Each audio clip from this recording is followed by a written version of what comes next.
Tajidale, this is Lamarigze Kwanchog Namdro saying hello, welcome. Please like and subscribe if you enjoy yourself.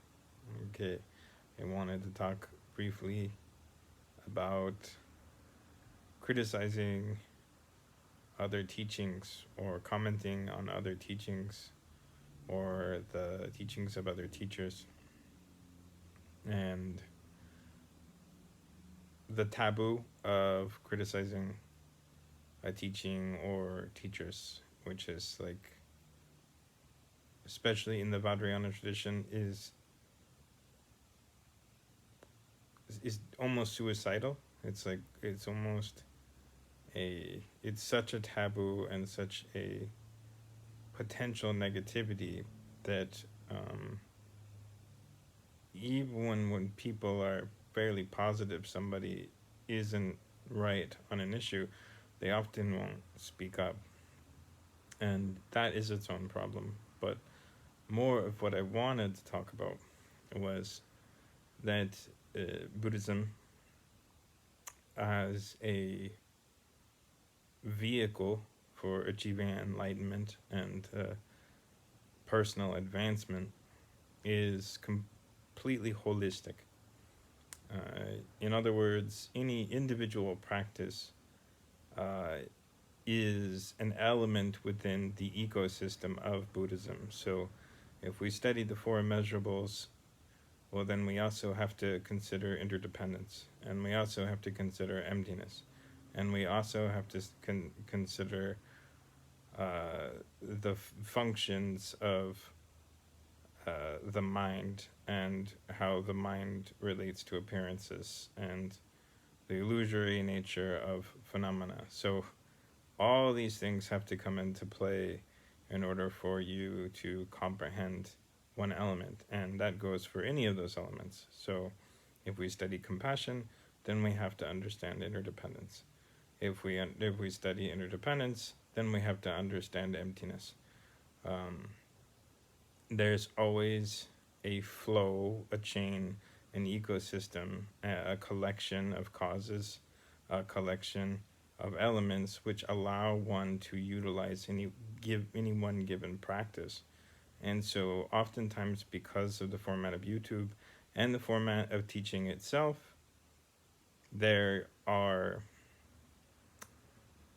gaps, there are omissions, there are abbreviations, or things are sort of parceled out. Now, to give you an example of how things are formally done when you're in Shedra or a temple setting, I was introduced to the Guyagarbha, and that took 4 years. 4 years to complete the education on half. So half of one of the Uttara Tantras, it took 4 years. Also, we studied Longchenpa, we studied the precious treasury of the basic space phenomena, the treasure troves through the treasure troves of spiritual transmission. So we studied the original text through the commentary, and that took 2.5 years. So getting a teaching for 5 minutes, 10 minutes, an hour is not going to give you an impression that I would say is entirely reliable. So when certain teachings are given, especially in the tantric tradition, or in any space where self-improvement or changing of one's perspective, humor, mind, thought patterns, habits, etc. is involved, certain teachings can be given, certain applicable practices can be given out, but then those do not exist in a vacuum.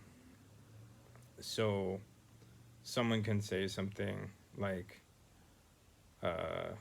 one should always turn one's awareness to one's pains and difficulties. One should always face one's fear. One should always face one's emotional pain. And that will enable you to, in some sense, diminish and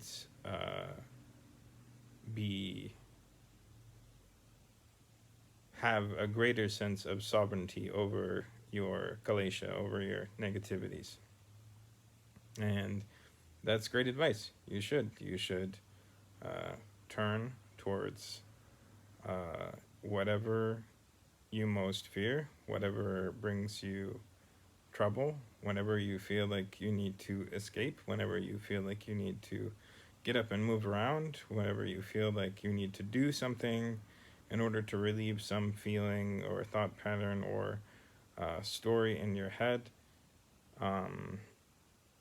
In the words of Shantideva, like a log, you should remain. In other words, you should sit with that. You should be aware and sit with that. Now, would I tell somebody to do that at all times?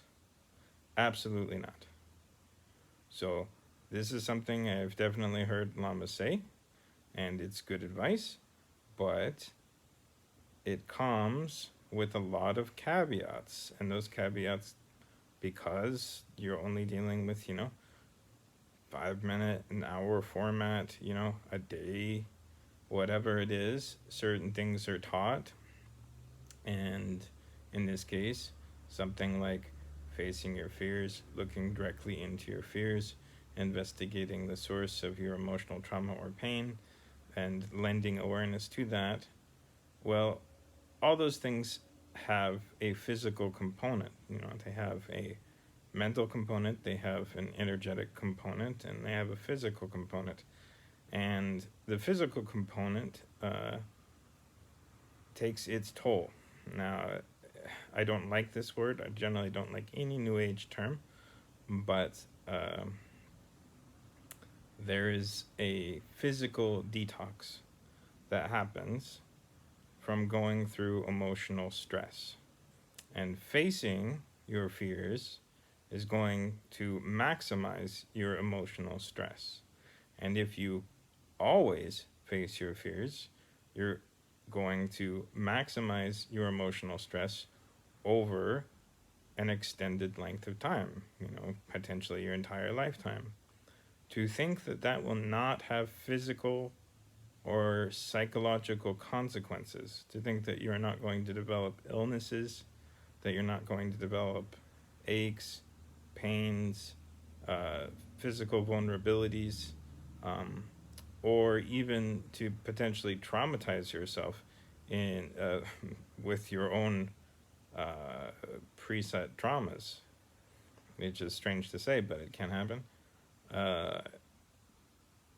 All these things can result from courageously charging forward into your kalesha, into your negativities. Now, what makes sense to me in that particular case is a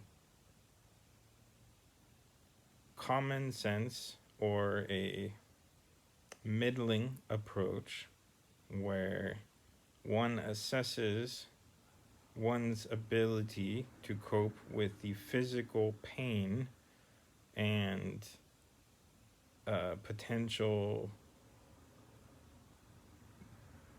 discomfort and even illness that might result from dealing with some sort of trauma, pain, fear, anger, and assess whether you can do it at all, whether it's a good time for you to look at those things, and whether or not you should try and dispel the entire negative habit, negative experience, negative trauma in one meditation session, or you should break it up into multiple sessions. And so there needs to be a certain amount of caution. And that goes for all tantric practices, all psycho-spiritual practices. You can overdo anything. And especially in the Himalayan traditions, there's really the Himalayan culture really has if you're going to do something, you better do it, like your hair's on fire, 100%, go as hard as you can. Well, one of my main lamas, he was doing this with his teaching every day, and every single, spare hour he had, he's teaching, giving empowerments, this and that. He ended up with chronic fatigue syndrome, and he actually was out for many years. Nobody saw him for many years because it took him so long to recover. I know people who have done certain energetic practices that have gone insane. I've met many more who are obviously mentally unstable because of certain energetic practices that they've engaged in. There can be physical consequences to doing certain practices, and also there are consequences of destiny or karmic consequences. Entering into a given set of vows or a given initiation can mean that the course of your life is completely changed irrevocably, and that whatever plans you had for your life, they're no longer for you. They're no longer accessible, and that I can say, along with causing myself illness through overdoing practices, I can unequivocally say that entering into certain initiations has made my life in some ways more limited. Now, I'm quite happy with those limitations because they're limitations which bring me closer to an exalted frame of mind, a beauteous frame of mind.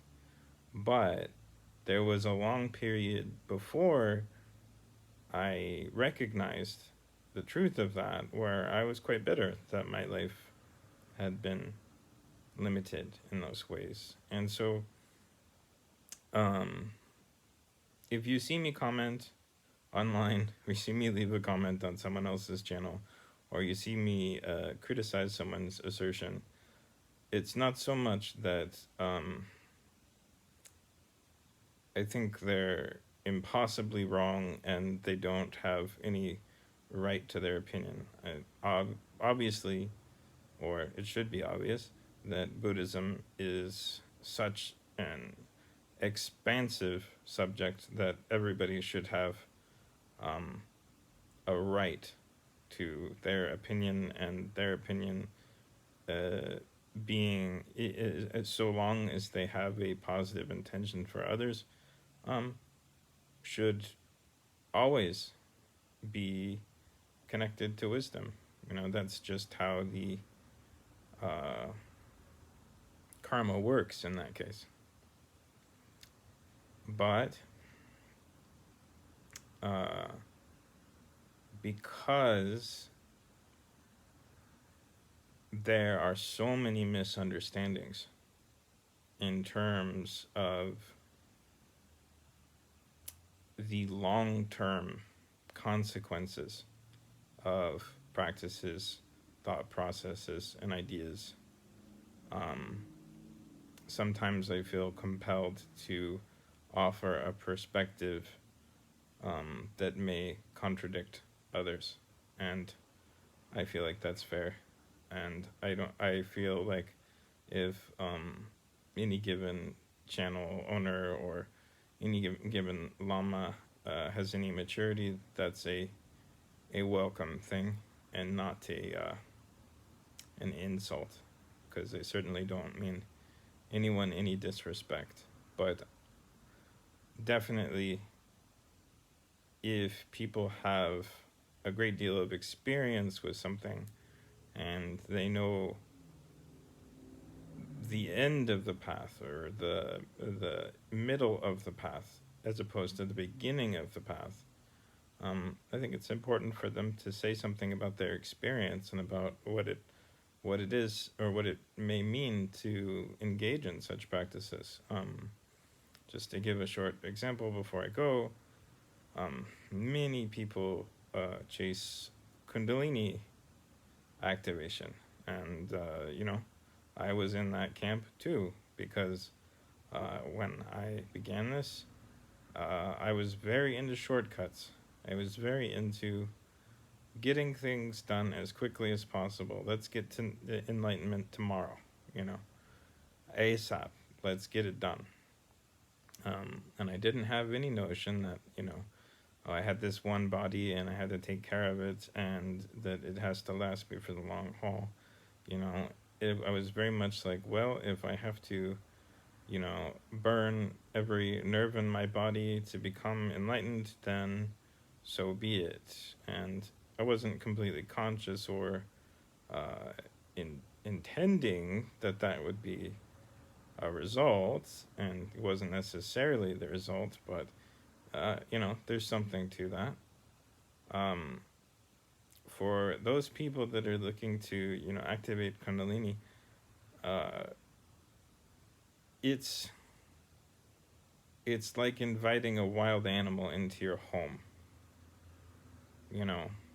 So it might be very beautiful, it might be very majestic, and ultimately it might result in the dissolution of self, because the wild animal will likely get hungry and eat you. But is that experience going to be pleasant? Probably not. Now, as far as anybody that espouses any path that is bliss-based, or any sort of blissful path, blissful awakening, transcendent awakening, pure pleasure, those sort of things. You're simply building a very high tower to fall from. And so if you experience a lot of exalted phenomena in the beginning, then that becomes your baseline, and should that ever shift or change, and according to impermanence, it definitely will, that can be extremely disturbing. And also, the way that the nervous system works is that it acclimates, and it acclimates quite quickly, like within minutes or hours. Whatever your state is becomes, as far as your mind is concerned, the way things have always been. And when it snaps, when it changes really rapidly, it can be so much more painful than it ought to be, because you've got, you've gotten acclimated to an abnormal sense of reality. And so that's always my intention. My intention in general with Buddhism and with any sort of spiritual guidance is to always emphasize grounding in reality. If you can't go to a bar and talk to a cowboy and talk to a Christian and talk to an atheist and talk to,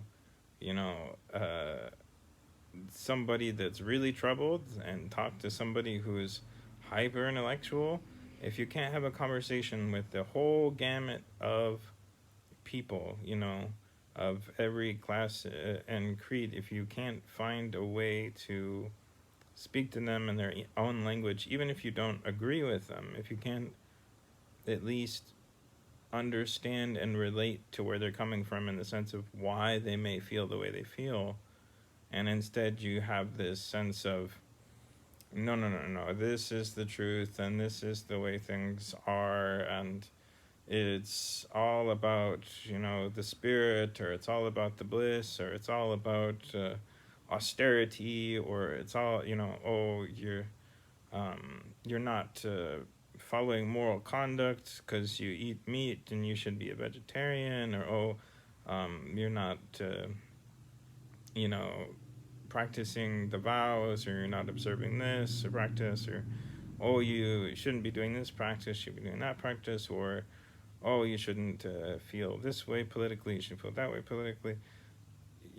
Everything should be very much grounded in what motivates a person to do the things they do. And the truth is that we're all trying our best. We're all doing what we can, given the information that we assume is true. So sometimes people assume things are true that aren't true. And to be a grounded individual, one should very much look at concepts in terms of them being tools. So if something is helpful to believe, if it doesn't make your life harder to believe it, it's likely a good grounded concept. If it makes your life more difficult, it's likely a little ungrounded. Now, there's wiggle room. There's some things I do that do, in fact, make things a little more inconvenient for me, that I prefer to observe, but it's at my own pleasure, because they make me feel like I'm observing my religion, and I love my religion. But, for instance, if you believe that there is a spirit in your house that is disturbing you, and you don't give at least 50%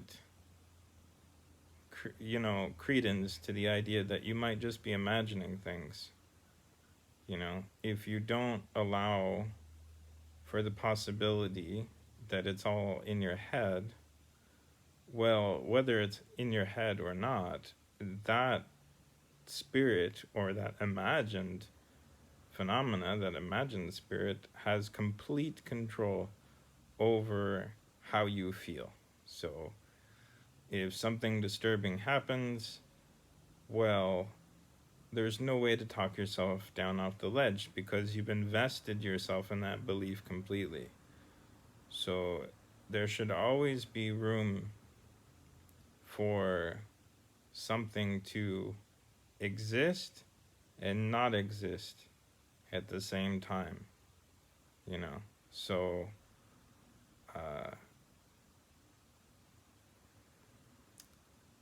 is there a spiritual transmission between teacher and student? Yes, absolutely. Can one gain the experience of a spiritual transmission between teacher and student simply through imagination? Yes, absolutely. And if you don't think of it that way, then you're threatened. Because if one day you, for whatever reason, feel like you've lost this connection with your teacher, well, how do you repair it if it's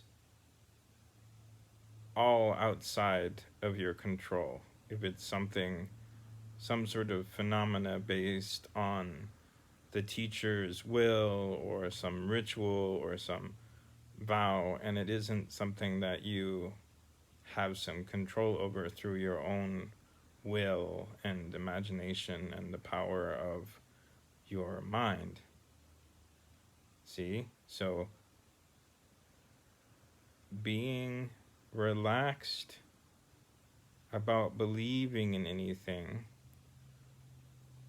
if you have a premonition that something very bad is going to happen, and you can't dismiss that premonition as being just your imagination, just an idea you have, if you believe that there's something you can't do, that if, or somewhere you can't go, that if you do or go this place, that something very bad is going to happen to you, and you need to go do that thing or go to that place, you're shackled by your beliefs.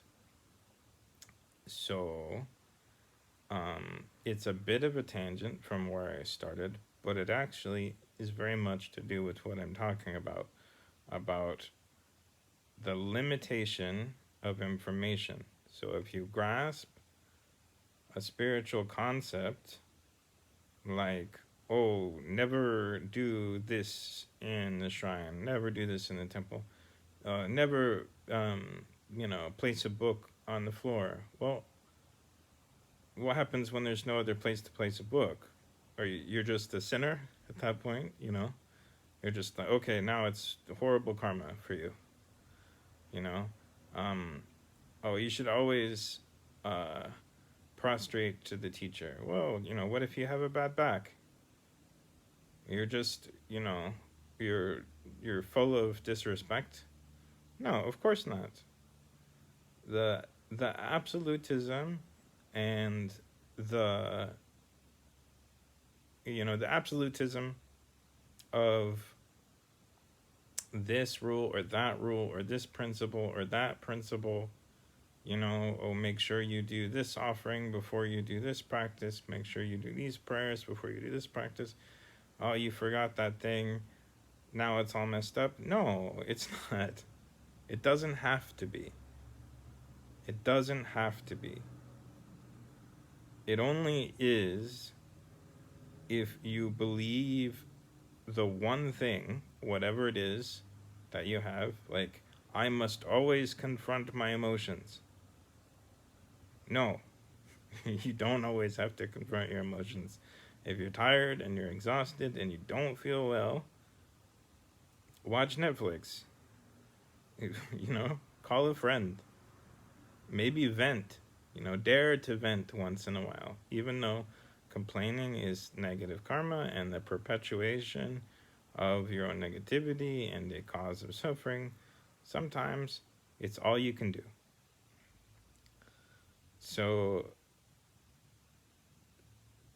my commentaries on other channels, I meant to just give another side to things, another way of looking at things, and my commentary on Buddhism in general is meant to just try and open the dialogue, open the perspective.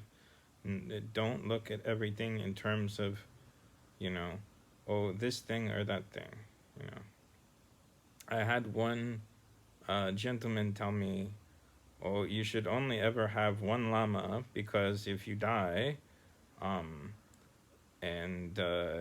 you call, you need to call to your lama, you won't know what lama to call to because you have so many. And so then you won't be liberated in the afterlife. Well, what a silly rule to enforce upon yourself, You're like, well, what happens if you do meet a teacher that you really want to be aligned with or receive teachings from, and you have that belief? Well, now there's this big clash inside you. And so that's all I'm talking about, is that the people almost always tend to speak with authority, as if their perspective is the only perspective when it comes to Buddhism. It's a phenomena I see over and over and over again. One of the most insane and common versions of this is Buddhism isn't a religion, it's a philosophy. And I'll do a whole nother video on that one, because it's just too much. It's too much to go into. But suffice it to say, every single uh, version of Buddhism has idols. Every single version of Buddhism has prayers, rituals, practices. Every single version of Buddhism has supplementary deities or spirits. Every single version of Buddhism has acts of worship. Prostrations is universal. All Theravada, Mahayana, Vajrayana, they all prostrate before the Buddha, which is a sign of the sacredness and holiness and transcendence of a being. It has nothing to do with philosophy. It's not a philosophy. It's an act of worship. Every single version of Buddhism offers candles to shrines, which is same as Catholicism, same as Christianity. Why do we do that? Because we're offering light. What is light in terms of that's a philosophical question. But the act of offering, that's a religious act. That's an act of belief in the power of something greater than yourself. It's not philosophical. Okay? So that's the short answer of that. I might get into that in a lot more detail in the future. Oh, also, just as a caveat, one more thing. Every single version of Buddhism creates amulets of protection. Okay, so every single version of Buddhism has magical items that are imbued with power. Once again, not a philosophical idea. Okay, so even the Hinayana has these things. It's not like, oh, no, Mahayana in Vajrayana, they're more spiritual, but Hinayana is much more grounded and logical. No. Even if you look at just the base moralism, there are spiritual assumptions involved. So, can you take something from Buddhist philosophy and just decide to take interest in the philosophical side? Of course. Does that make you a Buddhist? That's highly suspect. Because ultimately, the mark of Buddhism, they say the mark of Buddhism is refuge. I will say that the mark of being a Buddhist is the search for enlightenment. And enlightenment is not a philosophical idea. It's the notion of the dissolution of the elements which cause the cycle of rebirth. So automatically we have to believe that we are reborn after we die. Not a philosophical idea. That's a religious idea. Okay? So that actually should be the end of the argument. Again, I might go into more detail, but I will comment quite often when I hear people just stating that as a point of fact, that Buddhism is a philosophy. No legitimate Buddhist practitioner, monk, Ngagpa, yogi, lay practitioner who is doing prayers and offering to shrines and wearing amulets and doing prostrations and doing the various practices that they've been given by their teachers thinks that they are part of a philosophical movement. We are all very much in spirit together, and many of us especially have had, do I dare say, have had an experience that Christians might call grace, and that we actually have a great deal in common with Christians or Catholics when it comes to our experience of something powerfully loving, transcendent, and all-encompassing. Okay? So we are very similar in terms of our religiosity. And the deviance or difference between something like Christianity and something like Buddhism, that is both in means of approach, like what practices we engage in to touch that part of ourselves or that part of reality, and in our ideas about what that divine presence consists of, or what it actually is. So Christians are very definite about there being a egoistic God, a single entity that has a will.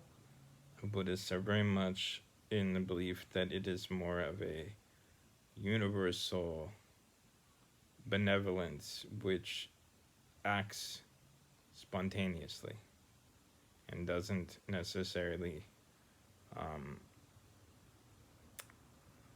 think good or ill of any one person's behavior, and that consequences are not because of God's judgment, but because of natural reaction, like flame to gasoline. You light a match next to gasoline, it explodes. It's not the judgment of the gasoline. So it's just a difference. But, you know, they offer candles, we offer candles. They feel a light in the heart, we feel a light in the heart. It's a religion, folks. Okay? Please stop telling if you're just casual and you just read a book or you just heard somewhere it's a philosophy, please stop telling people that. It really makes it just that much tougher to be relatable to people who believe other religions. We're not atheists at all. At all. You know, we're not nihilists at all. We're very much heart-centered, and that should be just painfully obvious, whether it's the Theravada tradition or the Mahayana tradition or the Vajrayana tradition or any other, or Zen. When you meet those senior practitioners, the heart is what shines, and that's not philosophy. All right. Well, I love you all very much. Hope I didn't offend anybody too much. If you did, I still love you. Be well. Sarva Mangalam.